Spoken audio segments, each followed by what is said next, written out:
अस्सलामुअलैकुम वरहमतुल्लाहि वबरकातुह। मेरा नाम है फजील रसूल।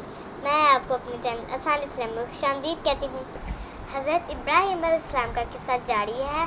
पिछले प्रोग्राम में आपने सुना कि हज़रत इब्राहीम अलैहिस्सलाम की कौम बुतों की पूजा करती थी। हज़रत इब्राहीम अलैहिस्सलाम ने उनके बुतों को तोड़ा और फिर एक अल्लाह की इबादत करने का हुक्म दिया। तो उन्होंने गुस्से में आकर हज़रत इब्राहीम अलैहिस्सलाम को आग में फेंका तो अल्लाह ताला ने उनके लिए आग ठंडी कर दी। आइए तो हम इब्राहीम अलैहिस्सलाम का किस्सा वहीं से शुरू करते हैं। तो इसके लिए मैं दावत देती हूँ खुतबा मोहम्मद को। अस्सलामुअलैकुम वरहमतुल्लाहि वबरकातुह। हज़रत इब्राहीम अलैहिस्सलाम को जब आग से बाहर निकाला गया तो उनकी कौम उन पर बहुत जुल्म करती थी, उनको सताती थी। तो अल्लाह ताला ने हुक्म दिया, आप यहाँ से हिजरत करके चले जाएं। तो हज़रत इब्राहीम अलैहिस्सलाम इराक के शहर बाबुल में हिजरत कर गए। हज़रत इब्राहीम अलैहिस्सलाम जब वहाँ पर पहुँचे तो उन्होंने देखा वहाँ की कौम कोई सितारों को अपना खुदा मानती है, कोई सूरज को अपना खुदा मानती है, कोई चाँद को अपना खुदा मानता है। जो लोग सूरज की इबादत करते थे, हज़रत इब्राहीम अलैहिस्सलाम उनके पास गए तो हज़रत इब्राहीम अलैहिस्सलाम ने कहा कि तुम किसकी इबादत करते हो? हमारा खुदा तो वो एक है जिसने सूरज को पैदा किया। उनकी कौम ने कहा कि हमारा खुदा तो ये सूरज है। हज़रत इब्राहीम अलैहिस्सलाम ने कहा कि तुम्हारा ये कौन सा खुदा है जो गरूब हो जाता है, जबकि खुदा तो हमेशा रहने वाला है। हज़रत इब्राहीम अलैहिस्सलाम जब उन लोगों के पास गए जो सितारों की पूजा करते हैं, हज़रत इब्राहीम अलैहिस्सलाम ने उन्होंने कहा कि आप ये किसकी इबादत करते हैं? उन्होंने कहा कि हम अपने खुदा सितारों की इबादत करते हैं। हज़रत इब्राहीम अलैहिस्सलाम ने कहा कि वो सितारे जो दिन में नज़र ही नहीं आते, आप उनकी इबादत करते हैं, बल्कि अल्लाह तो हमेशा रहता है। हज़रत इब्राहीम अलैहिस्सलाम उन लोगों के पास गए जो चाँद की इबादत करते हैं।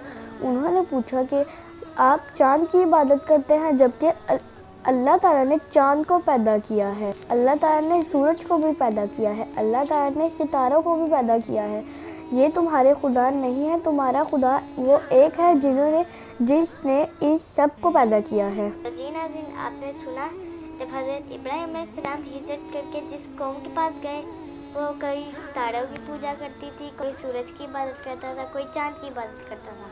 तो हज़रत इब्राहीम अलैहिस्सलाम ने कहा कि इन सब को तो अल्लाह ने पैदा किया, तुम अल्लाह की इबादत करो। उस कौम में एक बादशाह था, उसका नाम नमरूद था और वो कहता था कि मैं खुदा हूँ। आइए इस बादशाह के बारे में पूछते हैं।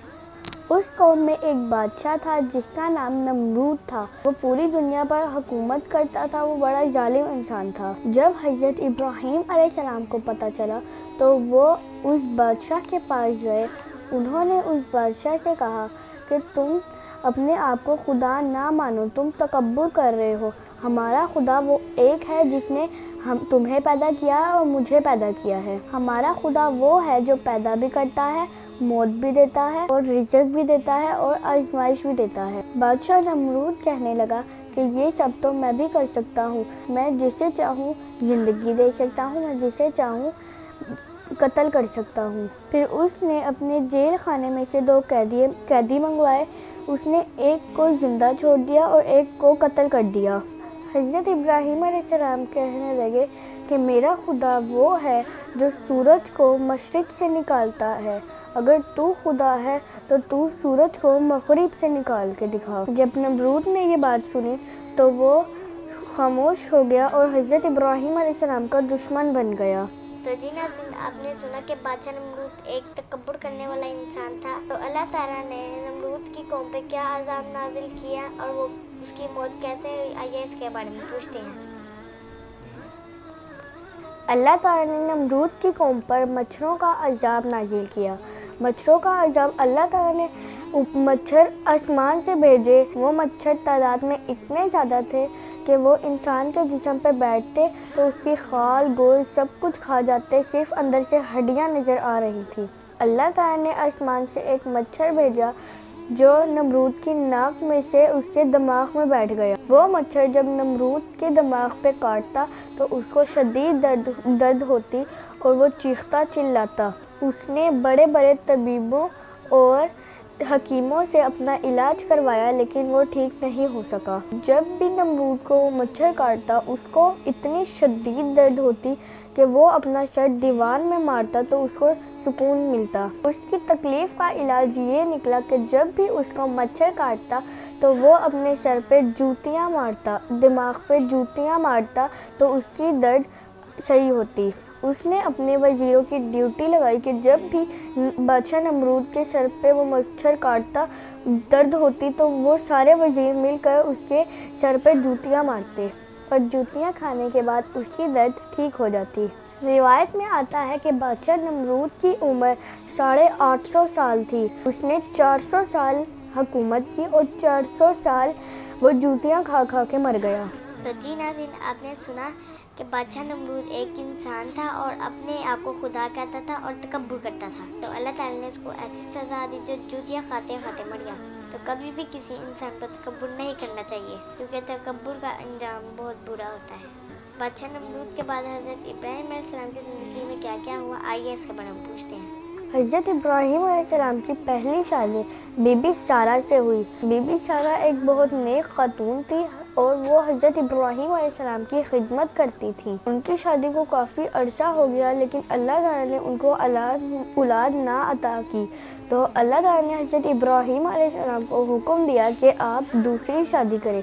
حضرت ابراہیم علیہ السلام نے دوسری شادی جس سے کی، ان کا نام بی بی ہاجرہ تھا۔ بی بی ہاجرہ سے اللہ تعالیٰ نے حضرت اسماعیل علیہ السلام کو پیدا کیا۔ جب حضرت اسماعیل علیہ السلام پیدا ہوئے تو بی بی سارہ نے اللہ تعالیٰ سے دعا کی کہ اے اللہ، میں نے تو تیرے نبی کے ساتھ پوری زندگی گزار دی، تو نے مجھے عطا نہیں کی، حضرت بی بی ہاجرہ کے جسم سے تو نے اولاد عطا کر دی۔ اللہ تعالیٰ نے بی بی سارہ کی دعا قبول کی اور فرشتوں کو حکم دیا کہ جائے اور بی بی سارہ کو خوشخبری سنائیں کہ آپ کو بھی بہت جلد اولاد پیدا ہوگی۔ اللہ تعالیٰ نے بی بی سارہ کو بھی اولاد عطا کی۔ ان کی اولاد میں سے حضرت اسحاق علیہ السلام پیدا ہوئے۔ حضرت اسحاق علیہ السلام وہ نبی ہیں جن کی نسل میں سے سارے نبی اس دنیا میں تشریف لائے۔ حضرت اسماعیل علیہ السلام وہ نبی ہیں جن کی نسل سے صرف ایک نبی تشریف لائے، وہ ہمارے نبی حضرت محمد صلی اللہ علیہ وآلہ وسلم ہیں۔ تو جی ناظرین، یہ تھا حضرت ابراہیم علیہ السلام کا ایک چھوٹا سا قصہ۔ یہ قصہ ابھی ختم نہیں ہوا، یہ قصہ ابھی جاری ہے۔ اگلے پروگرام میں ہم بتائیں گے کہ حضرت اسماعیل کیسے پیدا ہے اور ان کی قربانی کیسے ہوئی۔ تب تک کے لیے ہمیں اجازت دیجیے، اپنا خیال رکھیے گا۔ اللہ حافظ۔